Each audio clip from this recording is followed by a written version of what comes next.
Welcome to the Up and Over podcast. It's a beautiful podcast about professional wrestling where a bunch of marks discuss it and none of our opinions matter. It's all a work anyways. Firstly, let me introduce the duo. I'm not sure where they'd be on your screen. Firstly, we'll start with Big Papa C, the man that just got his face tattooed recently. That's Cortland there. Well, I saw it right before we went live. You look great, Court. Thanks, man. His partner next to him. Oh, for sure. His partner next to him, channeling his inner Tom Cruise. Maybe he's going to be a Scientologist. Who knows? That's going to be Patty Mills. The mission is possible. Yeah, well, L. Ron Hubbard said so. I wonder if we're going to have Scientologists outside my door tonight. That'd be cool. Tomorrow. Yeah, it's fine. Then we have our, I'm just going to stick with the tried and true, baby. Our Cadillac cowboy himself. The one, the only, Mr. Ethan Lewis. How's it going? Man of many words. I got a lot to say tonight. God. You know, Cortland, I'm going to make your wish come true here, but Ethan and I are both doing this podcast in our drawers. Top of your screen, ladies and gentlemen. No Wait. pants. Like that ass? What? Guess what color mine are? Blue. No, sir. Mine are blue, bud. Do I need to put a poll on fucking Spotify again to tell everyone what color your drawers are? I got them gray boys on. Oh, god damn. Y'all are menaces. Then we have the curator, We should just start uploader. this out now. No. Then we have the curator, the uploader. The reason that we didn't upload our AEW Full Gear Week podcast, the man recording from his living room that looks like a guest bedroom, that is Eric Cartman, a.k.a. Casey El Gordo Gringo. That's just mean, all right? My camera's out of focus. I also almost was late for work today, hit every single light. You don't know how hard it is being Mike Klinsky. Guys, thanks for tuning in.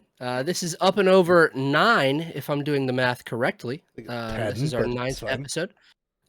Is it 10? I think it's 10. I think you're fucking lying to me there, champion. Well, it's 10. In any rate, if I'm a liar, if Casey's a liar, fuck us. This week we are covering WWE's SummerSlam from 2003. Took place August 24th, 2003 at the America West Arena in Phoenix, Arizona. 16,113 in attendance. Casey, actually, I thought we had this conversation. What is that, like America? What is that? Did you go? Did your dad bring you? The actual chair? Did your dad get you that? No, I got this, Did you go steal it? Are you that old? I got this like 5 years ago. Oh, okay. Well, you weren't there. Got it. I wasn't there. I didn't even live. I did live there at the time. Well, it's mine, though, so fuck you. That's true. I was here. That's true. My brain just forgot. All right, guys. Before we dive into this, fellas, anything that you guys want to add about the week? Anything about your week? Anything that you want to add to the people of the Up and Over podcast? The people. Are we just gonna skip over the fact that Kyle O'Reilly made his debut in AEW tonight? We're just gonna skip over that. Oh, we were going to talk about it. It's talked about. There it is. It's on the table. Yeah, great job, Casey. You fucking ruined it all. I was waiting for somebody to deliver it in a glamorous fashion. What happens? By the way, did anybody notice that one guy, Kyle O'Reilly from NXT, showed up? That's crazy, dude. How's everyone's week doing? No one gives a fuck. We just watched Dynamite. That's crazy. Because this is going to be uploaded on Friday, I thought. But no, it's gonna be uploaded tomorrow because it's Christmas Eve. Fuck you, I know. That's fair, right? That's fair. I literally put it in the group chat. Thanks for guys. We are a dysfunctional group here. Edge and Christian are breaking up. Oh. I just wanted to be known in a career setting. CM Punk. What? Look, keep going, man. Keep what you All right, this is going off the rails. So tonight, Kyle O'Reilly debuted on AEW. Everybody feel pretty good about it? Yeah, it was great. This is just fucked up, guys. CM Punk blocked me on Twitter. That was the fucking joke, guys. Haha, it was a great time. I'm still sad about it. It happened almost a decade ago. If you listen to this, I personally want to apologize to you.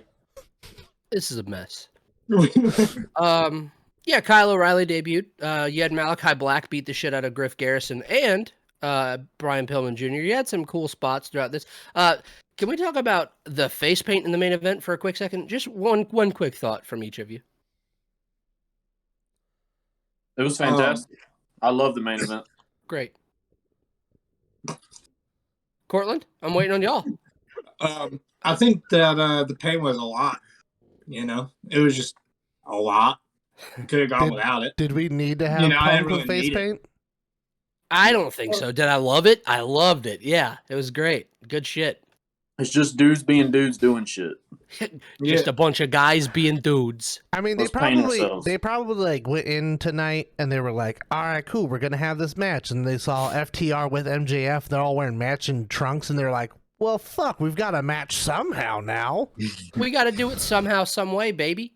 Got to make sure everyone knows we're a team tonight. I mean, I definitely enjoyed Kyle O'Reilly coming. I think that a lot of that is going to benefit people that are in that 6-man tag.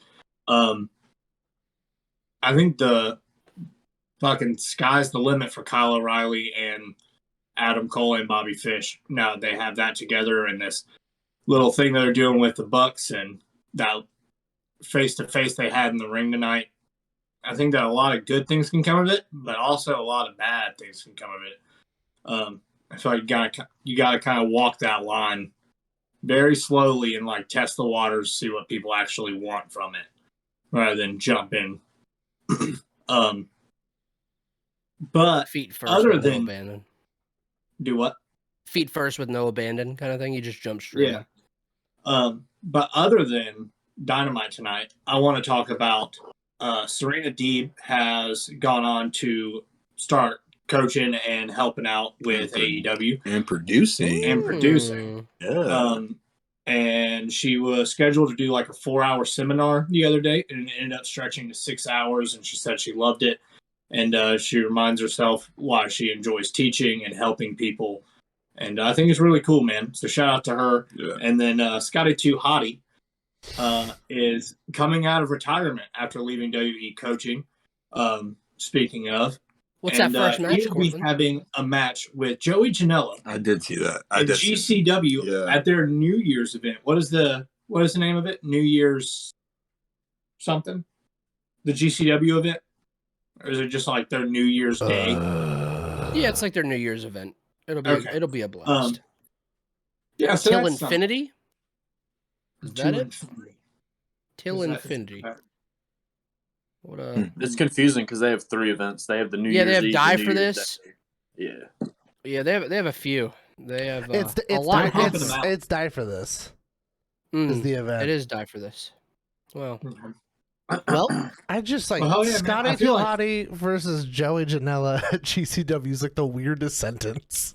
I saw Scotty Too Hottie at like maybe a 50 cap like little venue thing. Like there was 50 people in the like audience, and the only thing that sticks out about Scotty Too Hottie, it was like a little local event in like Asheville, and the only thing I really remember from seeing him, firstly, I saw the worm, and it was like from me to like this wall. He was like right in front of me, and the second thing, he did a sunset flip, and I heard him call the spot in the ring, like he was calling like he was in a 15,000 like cap arena for WWE. He was like sunset, and like busted it, and I was like, oh, all right, Scotty, you got a little overzealous there. it was something, man. I love Scotty Too Hottie. What a great guy. Wasn't he a cop? Yeah, I thought he was a firefighter. I take back my statement. I thought he was a firefighter, not a cop. Oh, see, well, I I don't know. revoked that statement too. I think he was a firefighter. Or I could be getting him confused with Charlie Haas. One of the two. All right, Oh, fellas. now that I like- think of that. That I doesn't like the surprise me. intro. Oh man, boys! I knew this was gonna happen. I literally was watching our reels on Instagram today, and I said, "Wow, tonight's gonna be another night where I try to move on from a segment, and y'all just stick on the motherfucker. It's gonna be good shit." Much like the intro to SummerSlam, this intro is going very long. So why don't we dive straight in? We get Lillian Garcia singing the national anthem, and the only thing I put in my notes for this opener at all, until we get to the first match. I ate an entire bowl of Cinnamon Toast Crunch before the national anthem and the opening promo package was finished. I want to know why It took this was forever. so aggressively pro-America. Oh yeah, it was. It was My wild. note for the intro was I didn't talk about the promo package, didn't talk about her. I just wrote America. That's it. Because I'm just like, it was so aggressive, and I don't want to jump ahead super much, like really bad, but like, you have 3D come out and Bubba's holding an American flag. Like, I understand the point of it because he's going against La Resistance, but like, it was just like America, America, and then it's like Bubba Ray America. Like, it was a lot. Early 2000s, It's the early 2000s, bro. It's all people give shit about was America. Yeah, that's true. It's like post 9/11, like America was like America, like, But, like, freedom fries. That's the time frame we're in. Fucking Freedom fries. WrestleMania wasn't even this America. Like, it's like such a random. It's August of 2003. Like, why the fuck are we just so like pro patriot on this random day? We just got through the 4th of July. The 4th of July, buddy. Goddamn We July. just got through it. It's fucking only been a month Vince's and a half. birthday. We're gonna make sure everyone knows that Vince loves America. I mean, this is the same span of time where we had Mr. America as a fucking thing. So, I mean, Yeah, Taken. we get JR and King welcome us to a generic ass riff that I feel like they just picked off like classic rock riff 17 on like ATV Off-Road Fury or some shit. However, I wanted to mention the Sunday Night Heat, which I think is really fucking funny. That due to Zach Gowen getting absolutely murdered on SmackDown by This is Bork Laser territory. So This bad. is scary Brock territory. Yeah. So they do a flashback of that on Heat, and Matt Hardy was supposed to face him. However, of course, he had to win due to forfeit because Zach Gowen couldn't Broke his compete. leg in multiple spots. Yeah. The only one he had. Did you see the gusher? My man was Oh, bud. leaking. I have He it written didn't down because we just touch on that keep later. They touch on that doubled later. down on it. He was bleeding bad. Yeah. It looked like a crime scene. I do want to note that in a dark match, we fucking get Rey Mysterio versus Shannon Moore. That only goes for fucking 2 goddamn minutes. Who And I'm won ju- that? Do you know? Ray did. Right. Rey Mysterio won. But I'm just like, based on the beginning of this card, I'm like, we couldn't squeeze that in anywhere. Nowhere. Mm-mm. There's a Willie 9-minute Garcia long smoking match that national on anthem. here that could have been shortened by a little bit. We couldn't just squeeze those guys in. Hey, man, Lillian killed the national anthem, all right? She Yeah, did, like Ray. she did Did. quite a few times. She was kind of their go-to Oh, yeah. because it was like she's already there, so they're like, "Well, fuck It's it, the you can bring exact Lance same Hansen. anthem every time, though. Like, she Yeah, hits I know the one exact same thing they notes could have every time. cut. It's good shit. I know plenty of stuff they could have cut from the show to put that match on there. You mean the first 2 matches? First 3. Let's get into Dollars them. did. Let's dive into it, Cortland. So we got Dudley Boyz versus La Resistance for the WWE World Tag Team Championships, and we want tables match pretty much off the rip. Resistance. The goddamn resistance. Goddamn, this is America we're talking in, son. This the resistance. I don't even like America, but goddamn, boys. We've got Pro America Team 3D. We've got the goddamn Resistance, and we got fucking Nick goddamn Patrick. This is a Whoa. recipe for an amazing match. Well, we got an old man sitting in the front that is enjoying his fucking Yo, y'all life. peep that old Asian man? And go back and find. So That They dude was said- having the time of his life that entire fucking night. And if you rewatch this pay-per-view, key into dead center front row. I'm telling you. best night of his fucking life.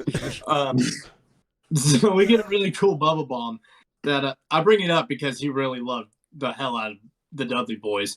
To Grenier that gets Devon to get a hot tag, and Devon looks really good for the most part of this match. It's the same formula as always. It's not a whole lot to really dive into. They do Grenier pulls Nick Patrick out of the ring after a convincing 3D. You know, it's the same old formula. And then we get a small surprise, small change other than the last 6 podcasts that we have done. The cameraman runs in and it's I don't know The other I can't French remember guy. that guy's name. It's Rob It's motherfucking Conway, Rob Conway, baby. Rob Conway, baby. Oh, It is Rob Conway. God forbid. God forbid. Yeah, he runs in the Whoever ring, he gets cracks such a Devon with the big camera, he drags Dupree over him for the pin. I gave this 1.5 stars. We've talked about this for too long. Give him I'm just. Well, go ahead, Mike. I'm gonna say something real fast. During the match, Bubba gives Renee like a shoulder bump, like a little shoulder tackle. And he proceeds to grab his head and slam it against the mat. And it is so aggressively not touching the mat that like I was like, you guys could have picked any other camera angle, but it's like about this. It's a good like clean 6 inches off the ground of him just like shaking baby syndrome in his head. This match was terrible. Nick Patrick is still by far the worst referee. Nick Patrick is fucking horrible, bro. This nigga can't see nothing. Like, He's the reason WCW folded, the piece of shit. oh. If he would have just done his job and beat Earl like I said. Stupid motherfucker could have fixed the whole damn invasion. Turned around. That's the hot take. 4-3. That's the whole hot take of the invasion angle is that if Nick Patrick would have won against Earl Hebner, would things have been different? I No. would have given Triple H the company so much faster. Yeah, Vince Anyways, we move never mind, that's forward. mean. Does anyone give Speaking this of match WCW over a first. star? Does this go? I give it a 1.5 stars. Does this go higher than 2? I gave it 2. I gave it 2 into the ending. 1 3/4, please. Star and 3/4. Yes, sir. Call me in. We're gonna go in that star and 3/4 territory. Devon looked good. Devon What'd did. you give it, Cortland? 2 flat. Oh, wow. I went low then. Sorry, boys. America, hell yeah, good shit. After the match, you have Rob Conway beat the shit out of Spike, who comes down for the save. He just uses that camera is. Why do people not use the cameras against like the Dudleys, man? The Dudleys get the shit beaten out of them by a single camera 3 times. It's crazy. As La Resistance's music continues playing in the arena, Jonathan Coachman interviews the Dudleys on the ramp. Bubba cuts a It's quick, so good. "Hell yeah, America! If you don't like America, you suck." Bullshit promo. Then gives the credit to the youngsters for doing whatever it takes to retain the championships. They won't rest until they get the titles back. And Listen, dude. we're continuing this feud. I'm sick. I'm tired of this feud. However, Coach in this spot, knowing what we know comes later. But I remember laughing in the beginning of this whenever he walks up to him and he's like, "Hey, I know you don't like them, but they're pretty good." And they're like, "Coach?" Like, I swear. Dude, he like it's funny because he goes on Bubba Ray goes on that American spiel and then literally answers the question right after. He's like, "You think it was kind of smart?" He was like, "What are you, one of those anti-American sympathizers?" But yeah, it was kind of smart. Listen, are you with them anti-American pieces of shit that I'm actually proud that they did what they did to beat us?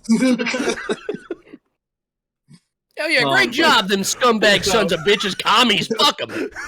So moving on, we Great got job. Eric Bischoff warming up in the back. to one of It's the 9th degree black belt, Eric Bischoff. I need you to put some respect on that name. He's also not warming up, Cortland. Get it right. He's shadow boxing. Ain't he talking about fucking Linda? Ain't that what this whole thing is? Yeah. Yeah, it's He basically fucked you have Vince's wife. you have Eric Bischoff with Christian, and Christian's complaining about, and honestly, kind of rightfully so. He's not anywhere on the fucking card. Mm-hmm. He claims he should be in the main event, but he is upset that he's not on the card nonetheless. Which once again, it's your Intercontinental Champion.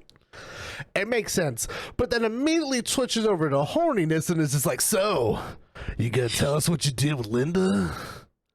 That wasn't even the best part of that segment. The best part of the segment was Christian saying that Stone Cold was jealous of him for his connection with the peeps. Yeah. It made me laugh. It's good shit. Yeah, man. You got that type of connection, you know?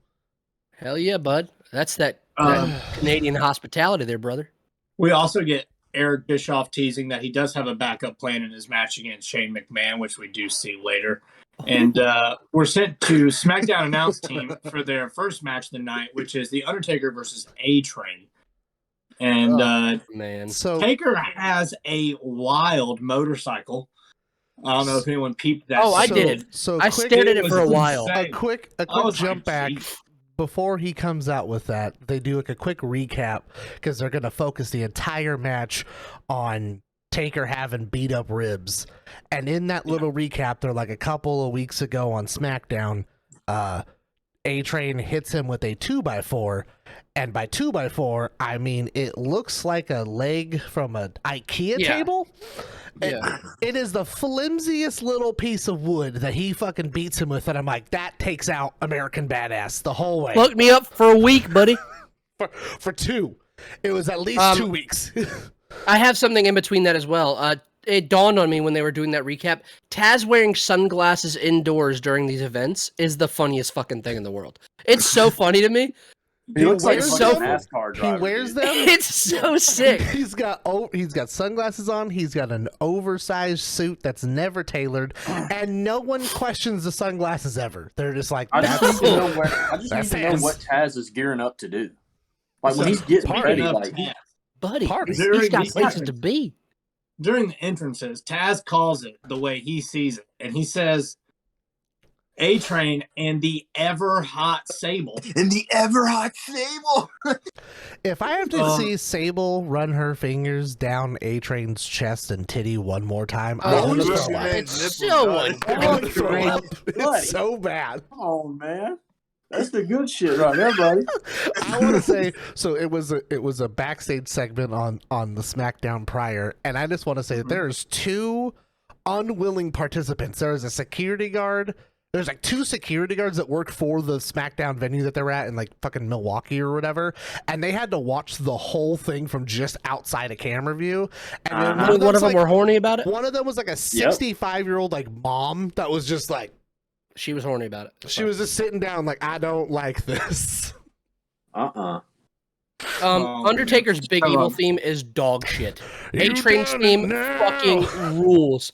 I think Dude, I said have A-Train's written theme down, I sucked. said, is A-Train's theme a hugely underrated theme? That shit was I hard. think Cause at that one shit's- point on this podcast, I actually said that A-Train's theme sucked. I would like to revoke that statement. This fucking ruled. Did they It's- change it? I don't think know. they It was awesome. changed They might have revamped it a little bit because I could have sworn a couple of the times it seemed kind of Yeah. just like super Doesn't generic. it but start with sounded- the train doing the choo choo and all Well, that? they Yeah. were doing that, but it was like after it's like after that part. Like it used to be kind of generic, and I think they like kind of like revamped it because like at this time, a bunch of people were finally getting like their really good theme songs.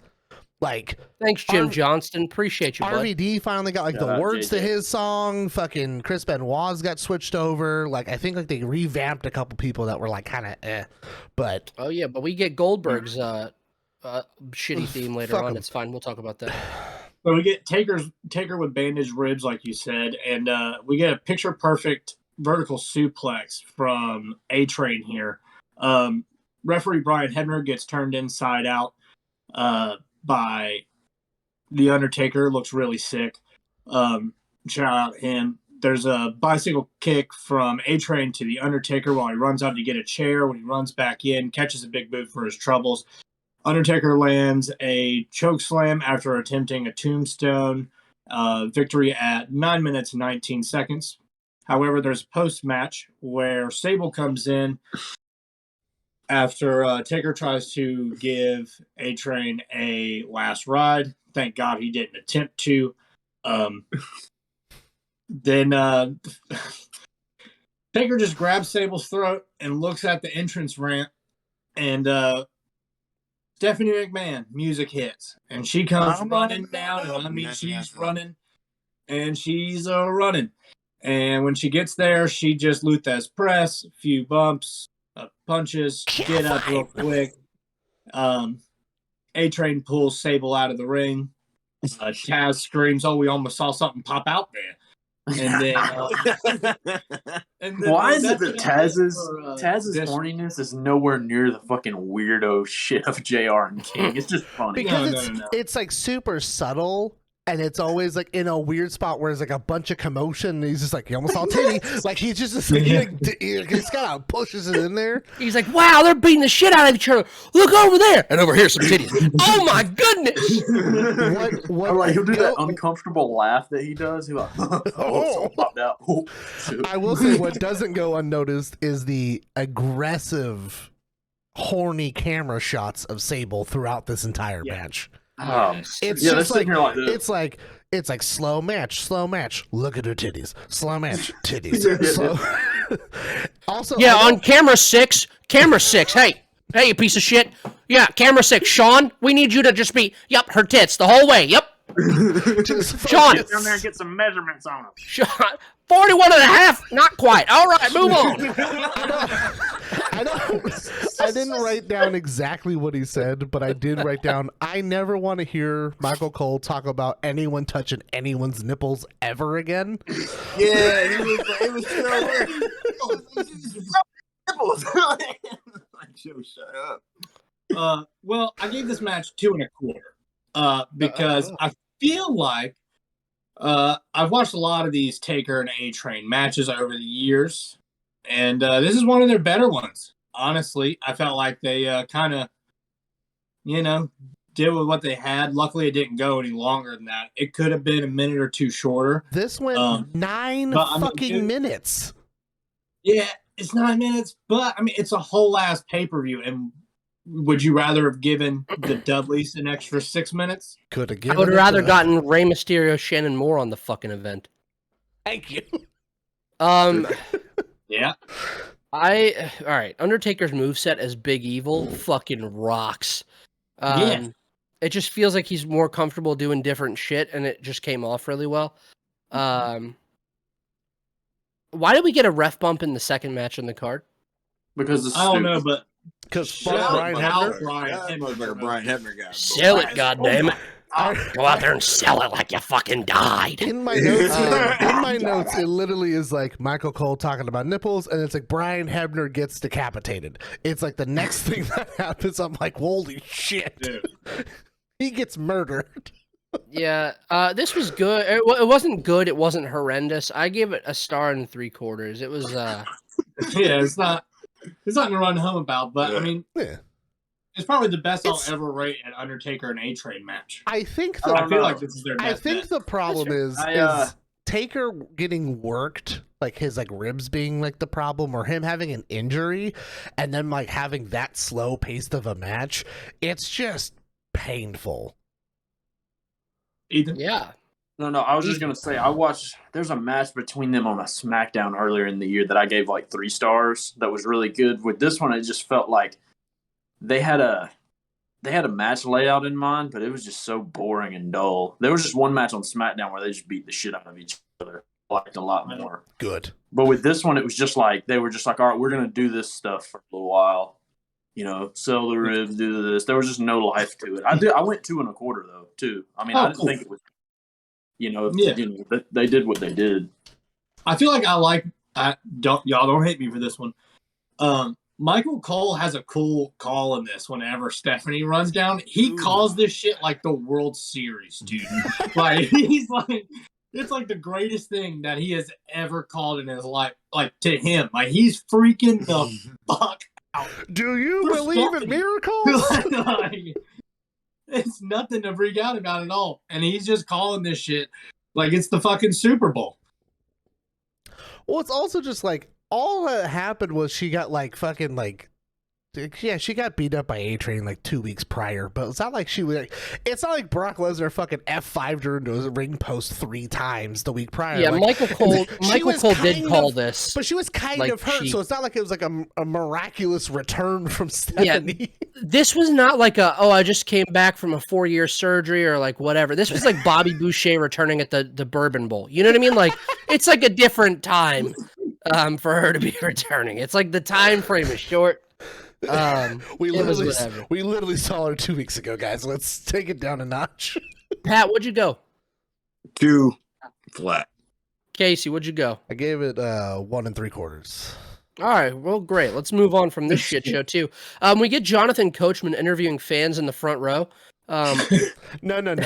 One. He asks One. Two, No. right? It's two people. It's really? basically One a couple. girl and then the horny ass guy. That's like the man.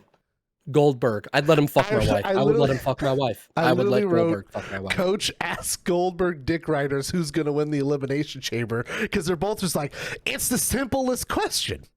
It's going to be Goldberg. It's the bald guy. Mustache. We had Stone Cold here for how fucking long, but it's the same guy. It's just like he asked the girl, she's like, fucking Goldberg, duh. And then he like moves the microphone over, and the guy's wearing a fucking Goldberg shirt. And he just says, at first he just says, the man.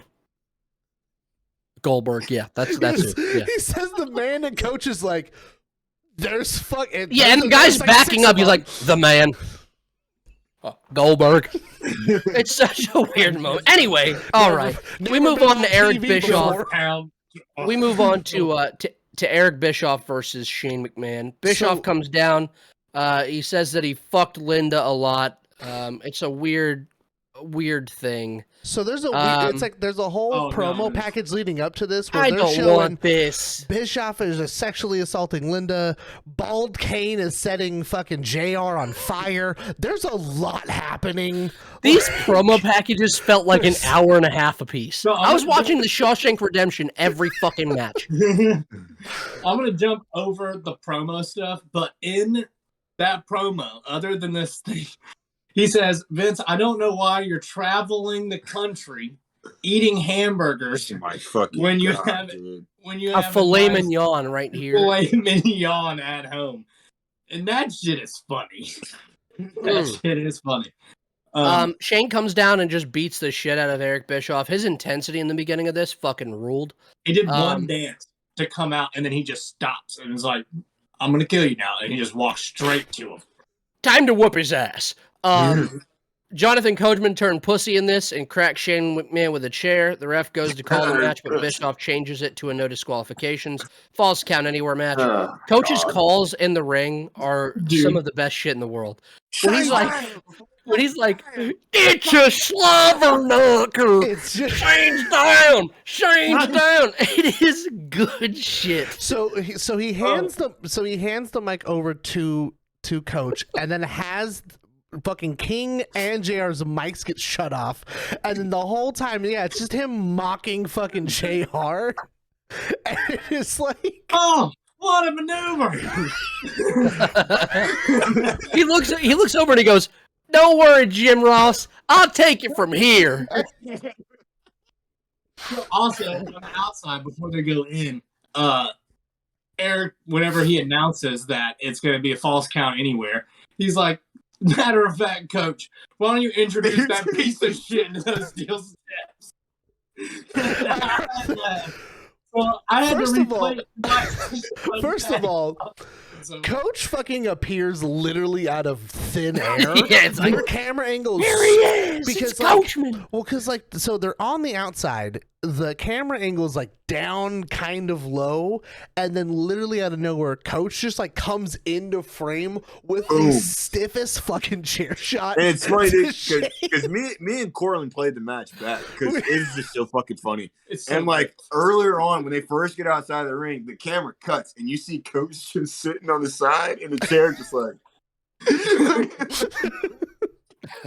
But then, when you introduce this piece of shit to the steel steps is the greatest thing that anyone's dude, ever it's so said. fucking funny, dude.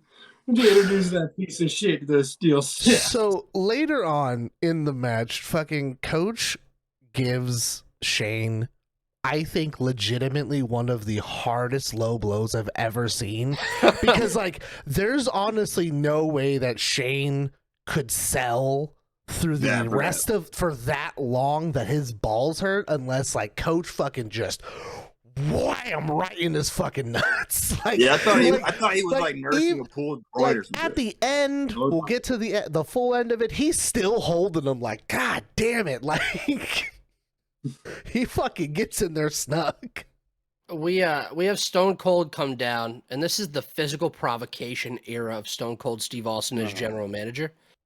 Coach is talking his shit with like the whole "I'm not touching you" thing. Shane bumps him into Austin. He said his mind over matter. And Stone Cold, you don't matter. You don't matter. The crowd goes. I don't matter. You don't. The crowd goes fucking ape shit when he gets bumped That into. shit's so funny, They man. go. It's like, boo. Yeah, like it's just fucking crazy. It was such a fast flip. It's the first time that an entire collective audience put together, like, he fucking touched him though. He did it. It's over. He pushed him like, oh, he fucked up. He did the thing he's not supposed to do there, buddy. Yep. This is the I one. will say, so they start beating down Coach, and you can see if you rewatch it and just look at Shane when he gets into the mud, like the mud hole that gets stomped in him. He's like, you kicked me in the. He's like, you hit me hard as shit in the balls, and just proceed to kick the shit out of him. That shit is funny as fuck. Shane then slaps Austin with Eric Bischoff's hand, and Bischoff gets stunned for his troubles. Shane then actually kills Eric for a pinfall. My rating was better Eric than Taker Bischoff. A-Train. Bischoff. Better What'd you than say? Taker A-Train. I went 2 stars on this. I went 2 stars, and I went one was for the table spot where fucking Shane murders Eric Bischoff, and 2, the second star was just for Shane's testicles for getting punched that hard. All right, well, R.I.P. That would you Cortland. I'm giving it. Oh, Pat. I'm giving it 2.5 stars for the entire spectacle. Say whatever you want about the match, but the fucking Spectacle. Yeah, dude. the whole entire You gotta 20 minutes is think, man. fucking hilarious. It's WWE. This is sports entertainment. Yeah. And I was thoroughly entertained. Hell yeah, it was entertaining as shit. It was fucking awesome, man. 2.5. It's not your pro wrestling match, but it's a hell of a story, and it's funny as hell. Yeah. I definitely Ethan, enjoyed it. Ethan, We where'd you go, forgot bud? about the table spot. Yeah, Did you that's get where table spot? he just killed Eric at the end. Dude. Table spot, Dude. dove, elbow drop. From- Yeah, literally, from I the said top rope Shane to then the actually outside Spanish kills announcer table. Eric for a pinfall. Yeah. But Shane got a pop out of Stone Cold, though, because Stone Cold gives Eric the stunner. Shane goes down for the pin, and they count it. And as it gets to 3, pulls him up, and Stone Cold legitimately laughs. He's like, that's good. He's like, what the fuck are you going to do now? It looked like he didn't know what was going to happen. He Stone was Cold told smirk, to and do when this. Shane did the elbow was hilarious. Yeah, dude. The double elbow and Coach not knowing how to run the ropes. It's just- Dude, Stone Cold also, like, after the elbow, he's laughing, the pinfall happens, he's laughing in the ring, and then he realized that he's like, oh shit, he might actually really be fucked up. Let me go check on these motherfuckers real quick. Yeah, he goes to Eric first, which I think is hilarious. He's Yeah. like, are you okay? Shane, you're fine. You're fine. Ethan, what'd you go here, bud? Times, pal. Huh? Ethan, what'd you go here, bud? I feel bad. You went 1 1/4. Come on, man. I You went didn't half a like star. Oh, man. it? What? What? Dude, this is a Why? Monday Night Raw segment. I don't ever want to see Shane McMahon and Eric Bischoff wrestle one another. I don't need to see Coach and Stone Cold and everybody coming down. We're gonna run through a table. We're gonna do all this. It's a fucking JR's payday, gonna yell pal. about it. Hell yeah, got to get him all that pay-per-view point bucks, buddy. It's fine. so I understand. good. It was I felt something so else. bad, man. Y'all were having this Then good get old your time. bum asses out the ring. I could see in your eyes, dude. You were tuned the fuck out. You were like, you were reading.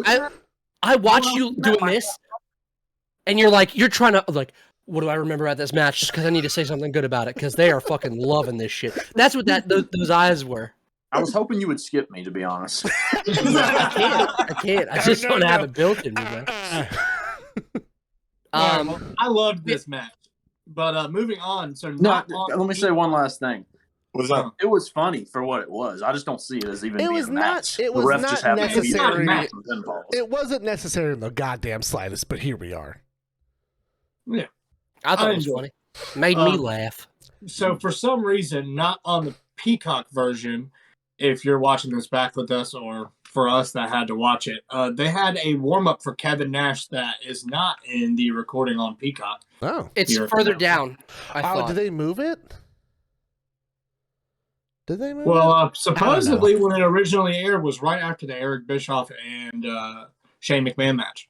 I could have sworn I literally wrote Does it it down. just go like, straight was- into the Evolution segment? Is it? It's Yeah, it goes straight into the evolution with Rick. Yeah, I could have sworn I wrote that down. I swear I saw it. I'm not crazy. Man, Triple H said. But yeah, we get evolution no backstage. It's really just dissension between Triple H and Orton being felt. That's all it was. My note for this is there is no fucking what if, Randy. You There is no goddamn fucking idiot. what if.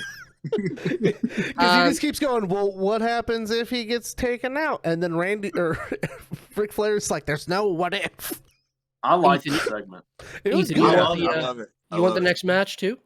Sure, I will. I just wanted to say, though, I really like the segment. It's an easy way to get a little bit different of a scenario going into the chamber. But next up, Eddie Guerrero. Eddie Guerrero defended the U.S. title against Chris Benoit, Rhino, and Tajiri. This was my first match of the night that made it into decent territory for me. Oh, absolutely. I went 3 1/4 on it. I mean, you put these 4 in there, Eddie, Benoit, and Tajiri are going to kick ass no matter what, and Rhino can fit in there and do his stuff too. Trying to see what all I put on here. Guerrero just turned heel recently, correct? Yep. Yeah. Mm-hmm. How did he turn? What did he do? He fucking was the belt shots to everybody and like turned on his tag team partner and shit. Yeah, that's what it was. Yeah. Yeah, I think they were, especially because I think Chavo was still out at the time. Oh, Yeah. That they let him just kind of run wild with it. But it's like, it's one of those things where like, I even wrote it in here, like, it's really hard to hate him at the time because like he does shitty things, but like, then he comes out in a fucking lowrider and you're like, this is fucking cool. Although Michael Cole says it looks like a rainbow trout. Yeah, let's stop talking about Michael Cole. That sounds like a great plan. Thanks, guys. I didn't even realize that I wrote this, but I'm going to run with it. Chris Benoit almost kills Tajiri in what was supposed to be a Hurricane Rana over the top rope, and Benoit just straight up powerbombed Tajiri over the top. He throws him out the ring. Tajiri's about to land on top of the camera dude's head. That man literally steps to the side, and Tajiri just plops on the fucking I don't know what the spot is supposed to. It's supposed to be a Hurricane Rana over the top. Over the top. Tajiri doesn't wrap his legs. Yeah. Yeah, it was bad. He just goes. Yeah. Yeah, dude. I don't really know. But in this match, though, I felt like there was a lot of good Germans, obviously, as always, from Benoit. Rhino got his shit in with the gore, like Ethan said. Rhino can kind of fit in these like scramble matches, like these triple threats, these fatal 4-ways. That's where he shines the best because it's that big guy that can take a lot and he can give really fast bits. Yeah. He's a really good placement holder because it's like you can have Tajiri and him in the ring, and then someone gets spilled out, and then like while Rhino's still in because he's the big guy, then you have fucking Chris Benoit come in, and he's like a perfect placeholder for everything. And also, Rhino is that person that like if you got a match that's run in 6 minutes, 7 minutes, you need it to break down. Person to send in is Rhino. You just send him in 10 seconds. It's a completely flattened out field, and then you get a referee 10 count, and then the match gets to its finish line. Rhino is that guy that can get you to that place that you're trying to get to in most matches. From A to B, he's your definitely. guy. He's that guy. And every crowd's gonna pop for the gore. So, dude, it's a beautiful move. It's fast and badass. I don't have a lot of notes for it other than I have some. Like you get the typical Eddie Guerrero spots. You know, like didn't he bring in a belt in this match? Yes, he brought the belt in. You get that spot. You get the typical referee not being there for it.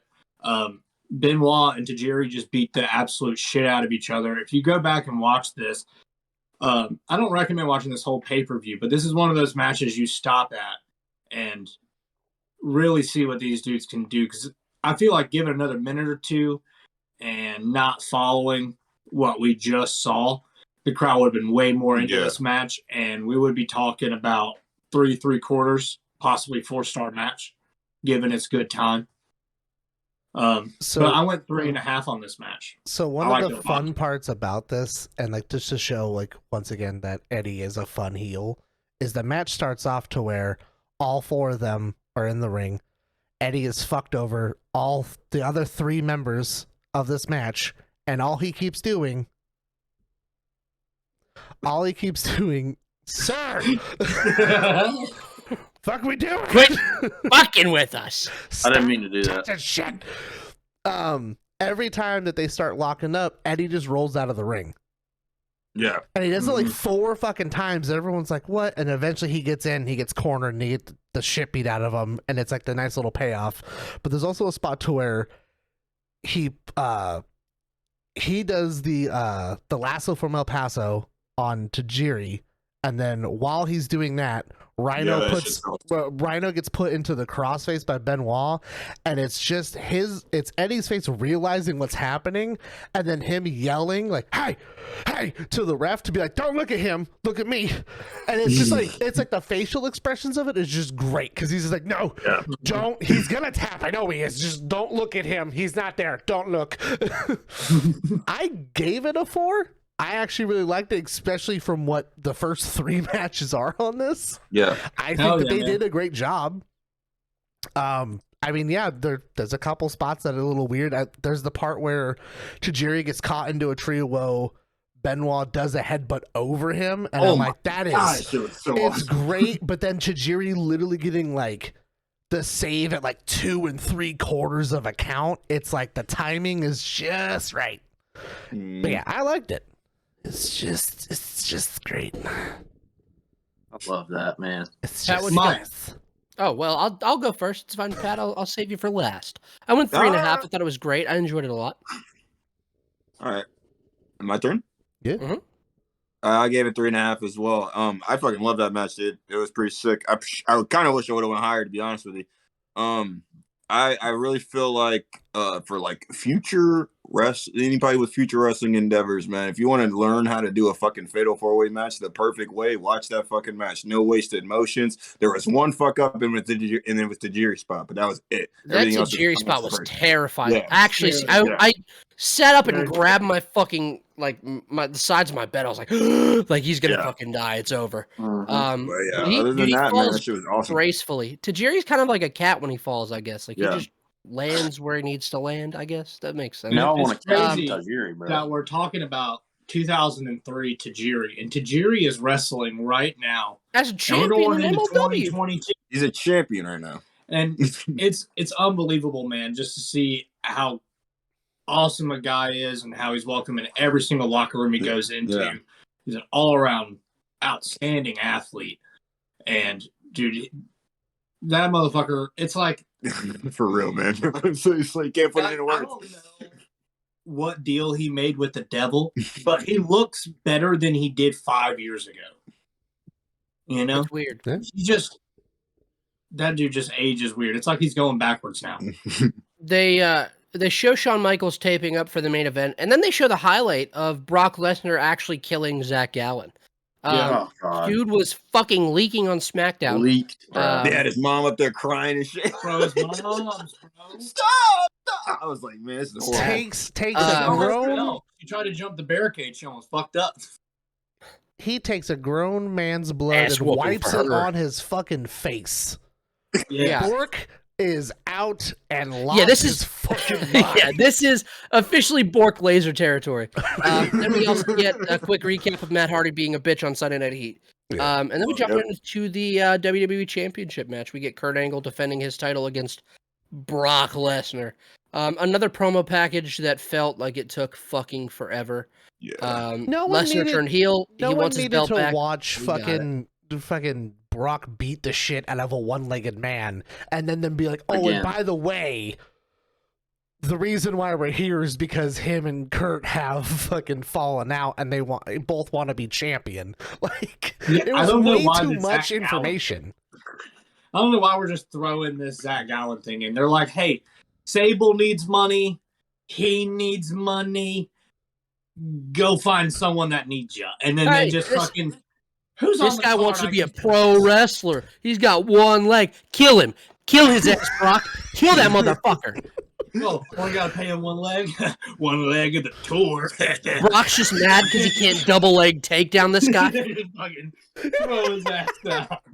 Oh, man. Went off the rails. The pacing and the formula for this match, top-notch shit. I wanted to say Brock, this is an instant 2-star match because there's no ring pyro for Brock. Well, let's work it back up, bud. He had it on SmackDown against fucking Zach Gallen. Brock looks like Maybe it just didn't go off, man. Fuck! I'm sorry. Brock looks like a fucking beast during his like moments on top building heat, beating the shit out of Angle, who's like the perfect guy for him. And then Kurt's fight back was great. It was fucking awesome. The crowd loved it. I fucking loved it. I hope you loved it. The ref bump, and then Vince comes down and cracks Angle over the back with a chair. Kurt overcomes the odds, taps out Brock Lesnar as Vince watches on helplessly. This was great shit. That's a 4-star match. I loved it. Hell yeah, I gave it 3 3/4. I think the shout out mostly to the camera crew because the close-ups that they got of everyone in this, really good storytelling.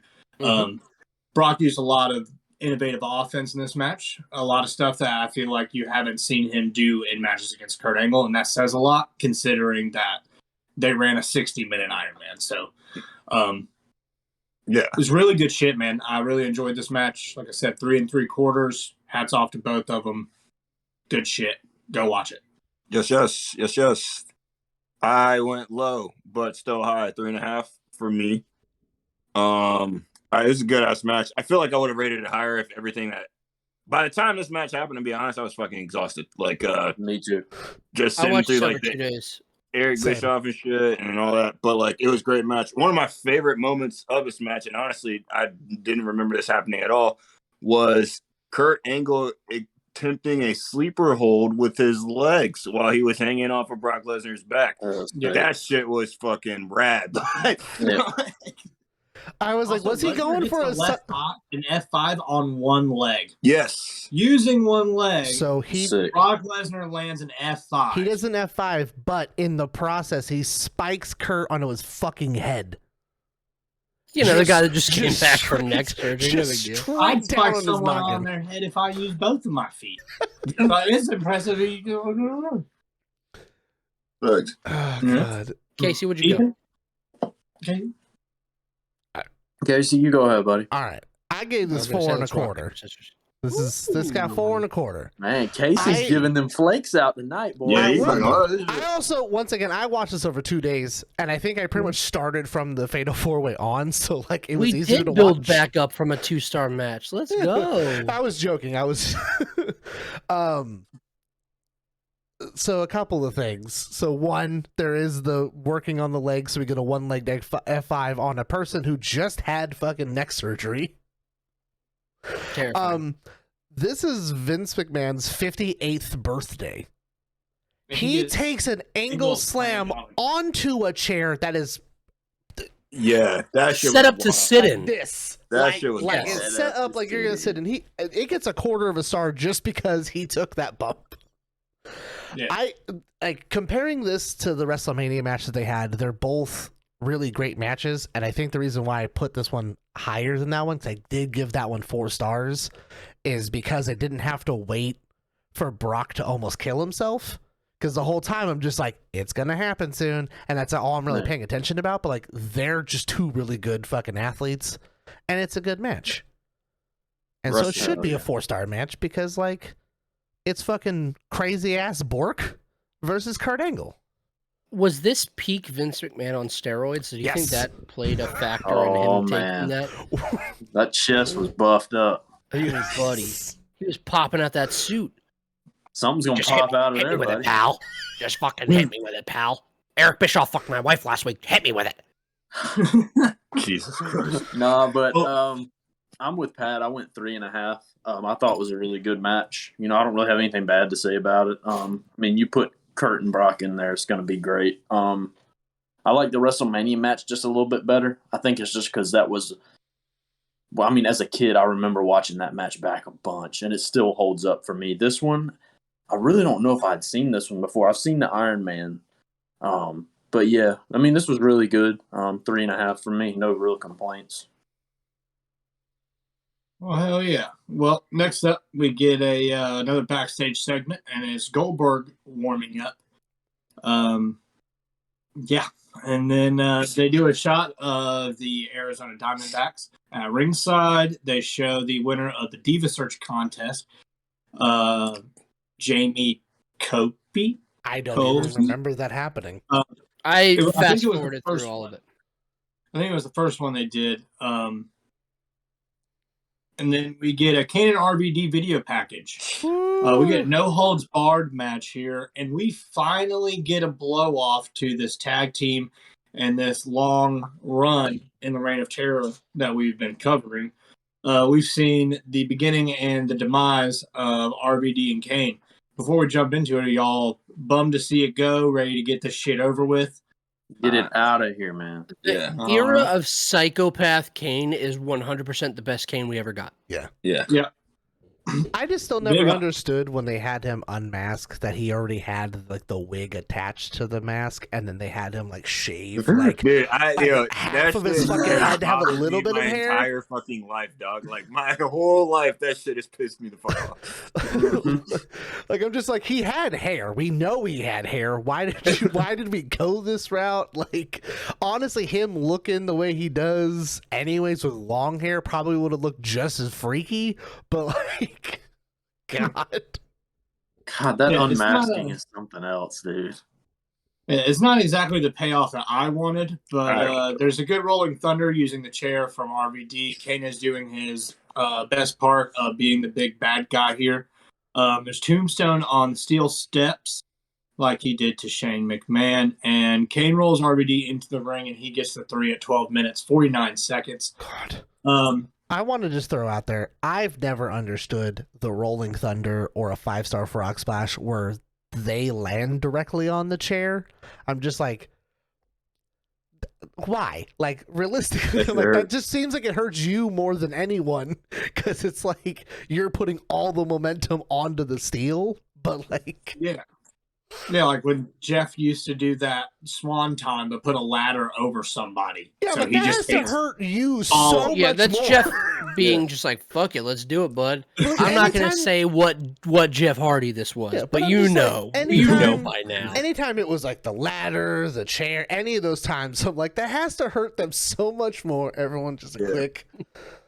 Me and Mike's gonna get in our drawers and start dancing around, man. That's gonna be for our exclusive content only. That's the Patreon one. JR says that Kane is acting like the byproduct of an inbred mongrel dog. Not the best thing he said. Though. Not the best thing he said. Right before the finish. Right before the finish of the match. Kane is breathing heavy, and Jim Ross says, "You can hear Kane moaning and breathing out sadistic sounds out of his hideous mouth in that hot, stinking breath."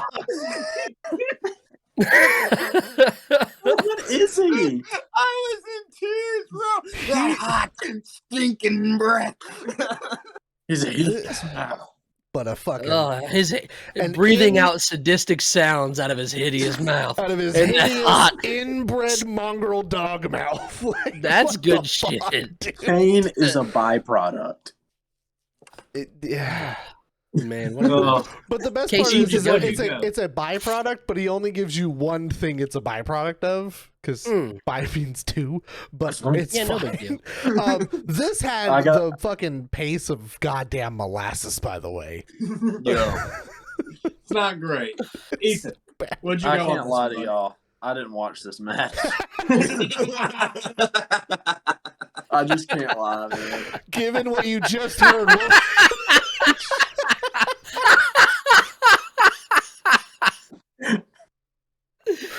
Oh man, I'm lightheaded, bud. I'm not even gonna lie. That is a doozy. Fucking stab in the dark. What would you give it? We've already checked out. On a guesstimate, what would you give Rob Van Dam versus Kane? You're walking into that blindfold, and you can hear Kane moaning and breathing out sadistic sounds out of his hideous mouth and that hot, stinking breath. I'm gonna go ahead. I'm gonna give it 2 stars. Yes. That's exactly what I gave it. So you're on the money, buddy.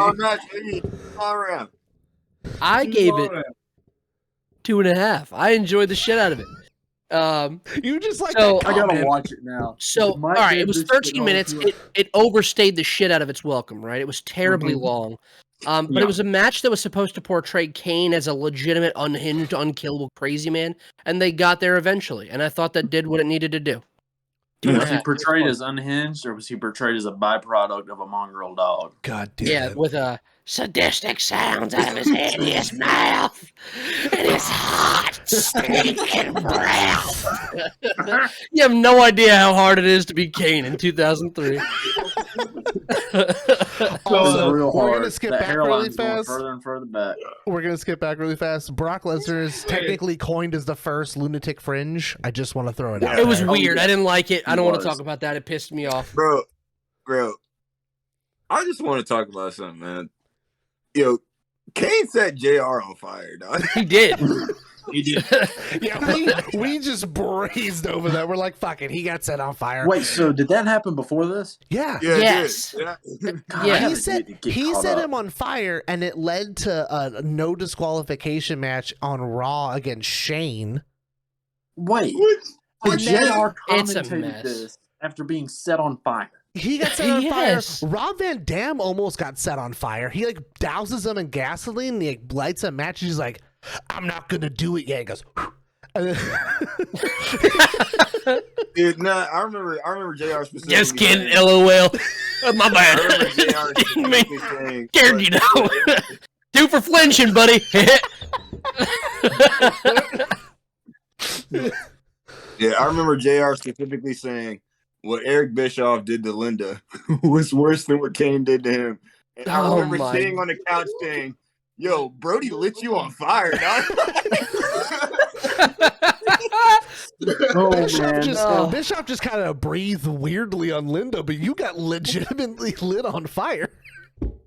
Dude, Oh, I remember man. watching that segment as a kid. Like, I distinctly remember watching Yeah, that. thank And I think Yeah. that's why I like Kane being bald and weird looking. Yeah. Because, like, I remember, like, shackled Kane walking out with, like, Yeah. prison guards. Yeah. Towel. It Yeah. was Towel on his head. terrifying. I- It I scared admit- the shit out of me. I was 9. I don't remember seeing this as a kid. All I remember is coming out of my room the next morning, and my dad goes, "They set JR on fire last." I was like, "Who set him on fire?" And he said, "Kane's big ass." Well, time for me to black out really fast. Holy shit. All right, we all rated it. It's 2-star match. You don't have to go watch it. Get You wanna it watch out. it? Get Watch ready for it. school. JR got lit on fire. Dude, Well- it was a Tuesday morning ritual for me, dude. I couldn't. My dad wouldn't let me stay up, but he'd let me know what had happened the night before. So next Holy up, Shit. we get Terry trying to do an interview with Eric Bischoff while he's being looked at by the doctors. Bischoff has ice on his face, and Lennon McMahon walks in, and he's quite terrified, as you'd imagine. And said- she slaps him. That's all, folks. Like, he was fucking stammering the whole way. We get Triple H backstage staring at the title. Ric Flair told him he's not saying goodbye to the belt tonight. And video package aired for the Elimination Chamber. And this is the second Elimination Chamber of its kind. What are you doing? I want to go over what Flair said to Triple H because I loved it. Real Okay, quick. go ahead. He said, so Triple H is staring at Big Gold. Flair Mhm. comes up and just says, "Hey, get out of that. Like, you're the best wrestler in the world, but the best wrestler alive today. You'll be fine. You're not saying goodbye to it. You're just going to wear it out there and show it to them for a short period of time." And you see Triple H go like, "I'm the fucking man." Like, it's like a weird interaction, which was super cool. Oh, yeah. And knowing what we know now about Ric Flair in 2003 at that time and like where he was at mentally, it was kind of a cool moment where the roles flipped, and I enjoyed it for Yeah. what it was. Sorry, not to interrupt. No, No, it's man. really I enjoyed this video package that they aired. I was always marked for Elimination Chamber, like the first 3 or 4. Yeah. I really enjoyed them.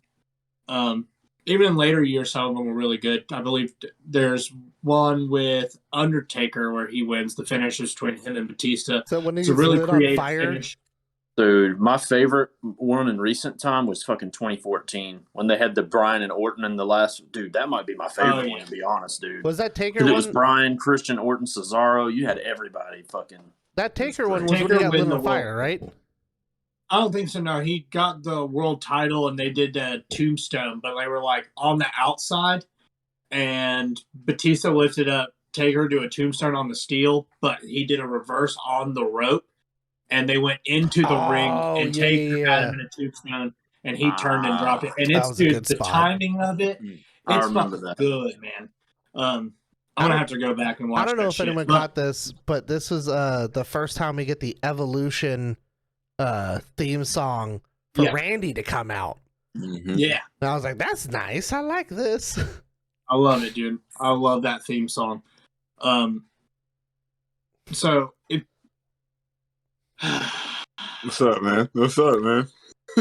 There's something about this match, man, that Did just get into. Did anyone catch them piping in crowd noises for Goldberg? Yeah, For his entrance? They had I was this fucking gonna say audio that, Goldberg chant. I was like, even in 2003, we have to put that in there.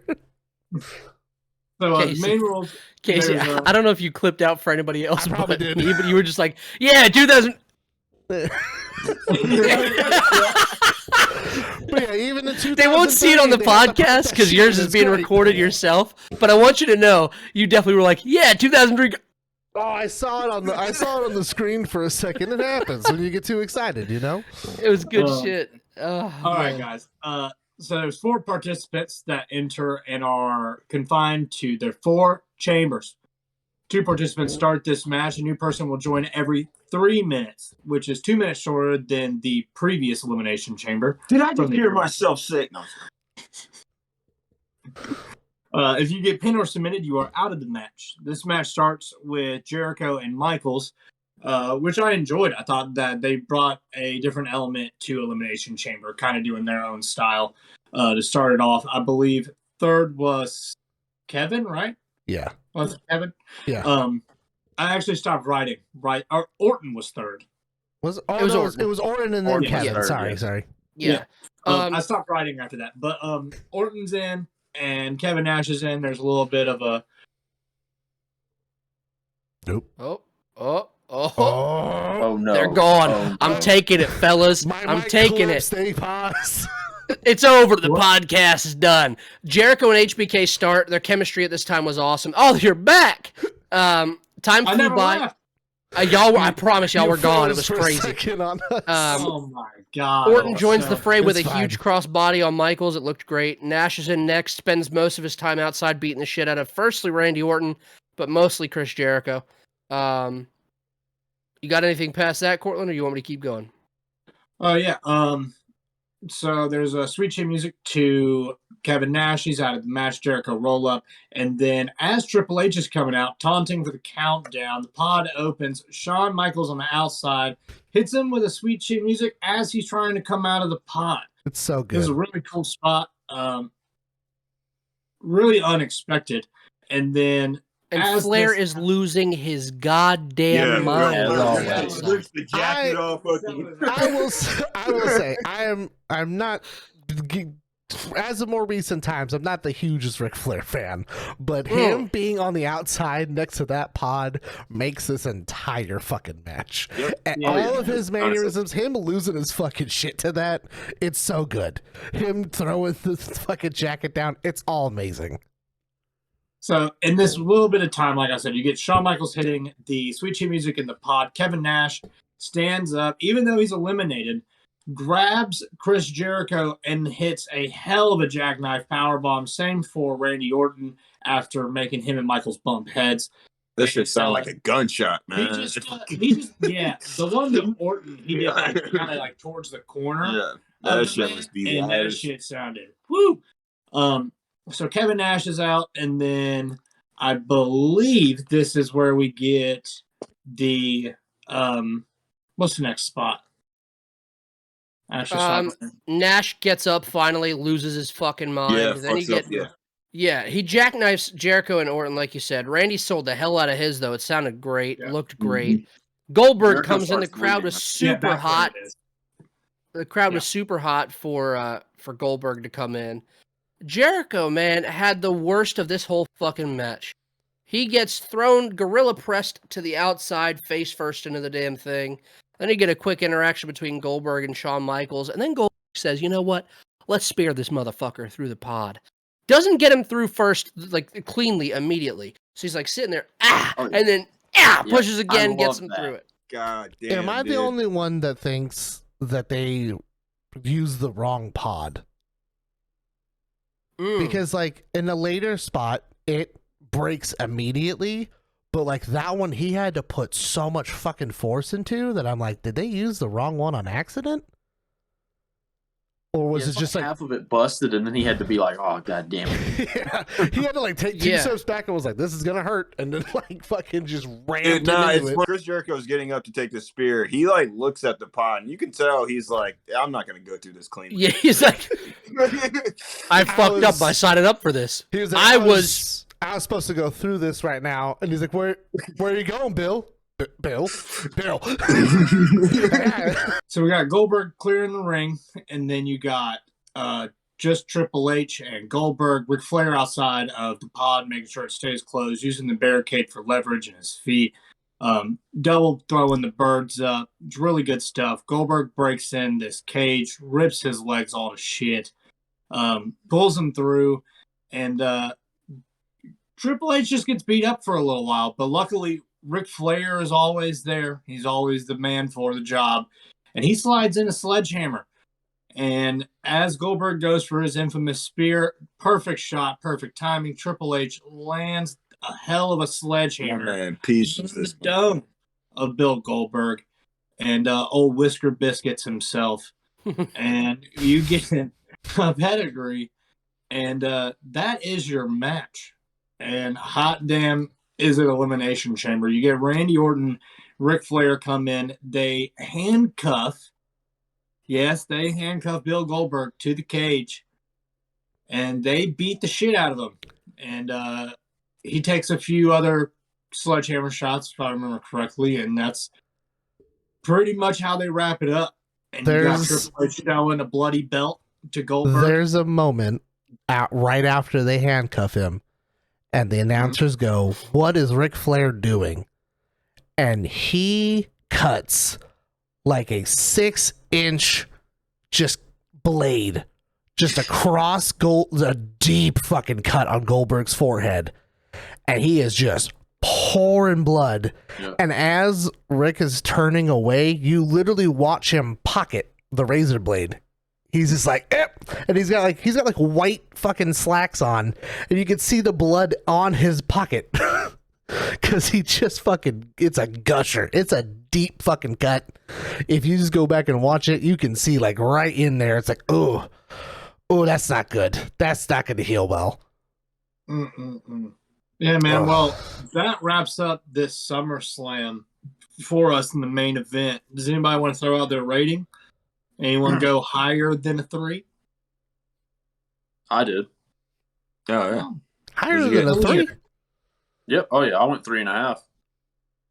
Good shit, man. Okay. All right. Good shit. I love this. It was my favorite of the night, honestly. I like Kurt and Brock, but we'd seen Kurt and Brock a couple times, and to me, this was just in and out. Everybody did their shit, and the way they built towards Goldberg and Triple H at the end, and just, I don't like Goldberg, but I also do like seeing big dudes destroy shit. So it's like, it's fun to watch, The way they booked Goldberg in this was great. You had the little bit of Randy Orton stuff. You had Jericho and Shawn taking a beating and selling their ass off, and then Triple H being the chicken shit heel and Flair on the outside. I mean, I'm not going to fucking run home and tell my mom and dad about it, but 3.5, I mean, I wasn't insulted at all watching this. I thought it was a blast.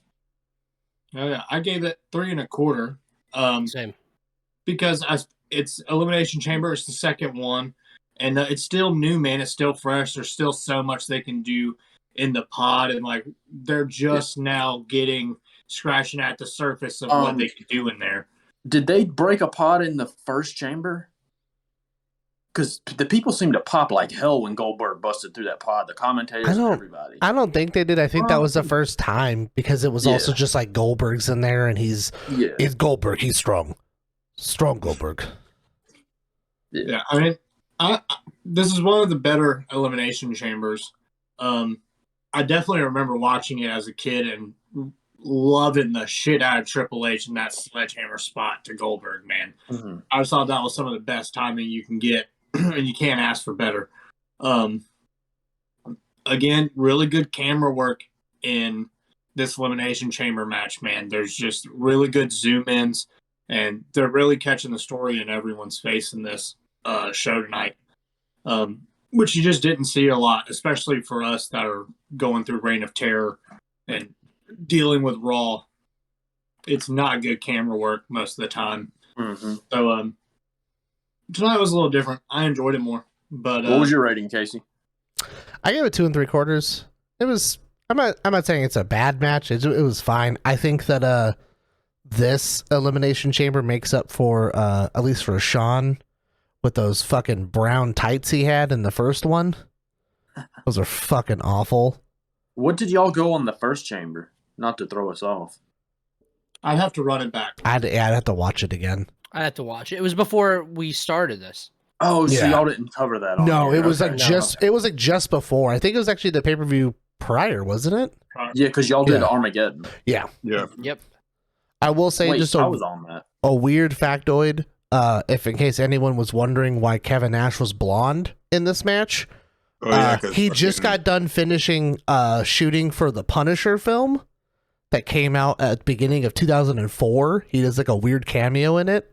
But that's why they did the haircut match the week before. or Yeah, whatever. that's why he was like blonde and had the shorter hair and stuff. Is because he was filming for that, and it bugged me. And I was like, "Why?" I was like, I know he did the Punisher." I was like, "Was that in 04?" And it was like March. It was like March or like April is when it came out, and I was like, "That's why he's blonde."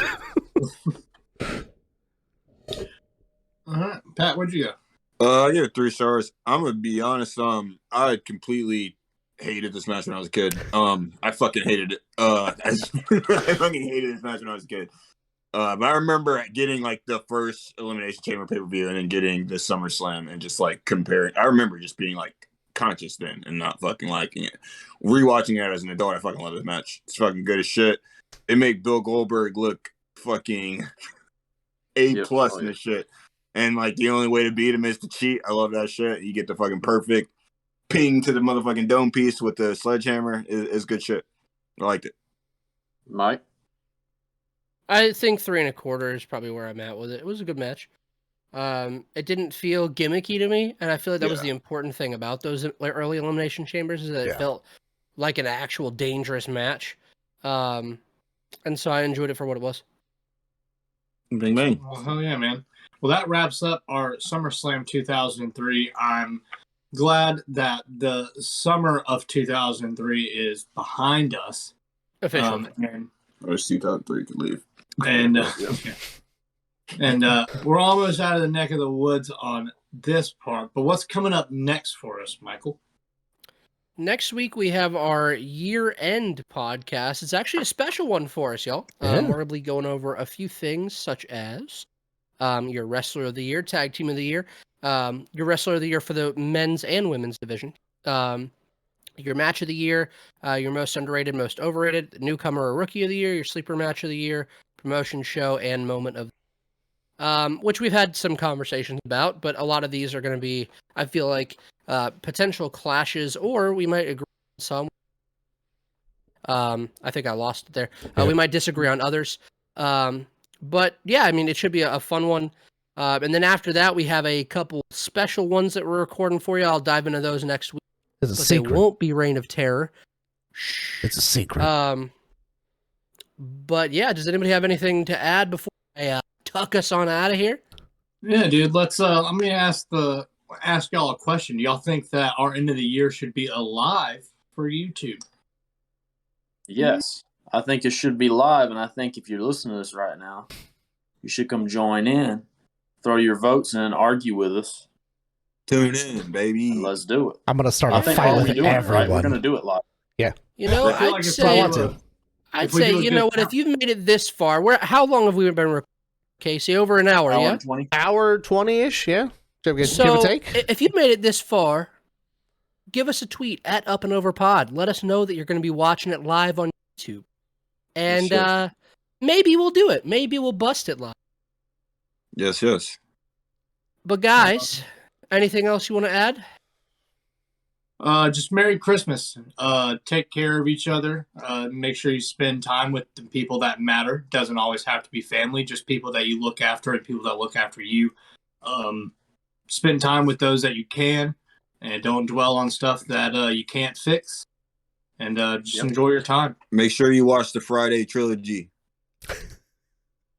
Yeah, all important. Before I tuck us out of here, I just want you guys to know, the four of y'all, this is, I don't care if it makes the podcast, I don't care, whatever.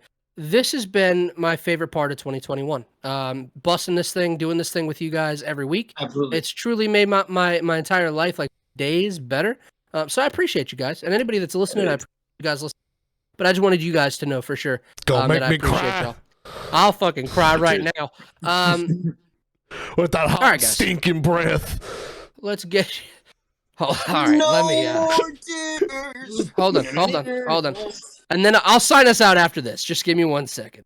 I got you, bro. Let's see. Okay. You can hear Kane moaning and breathing out sadistic sounds out of his hideous mouth in that hot, stinking breath. All right, guys. Hey, if you're still here, thanks for listening to another Up and Over podcast. For Pat, Cortland, Ethan, and El Gordo, I am Mike. We appreciate you guys. We hope you enjoyed your stay, and we'll see you next week, maybe live, for our year of end recap. Have a good week, y'all. Peace. Thank you, And Wrestling Truth. PWT. Fuck Michael Cole.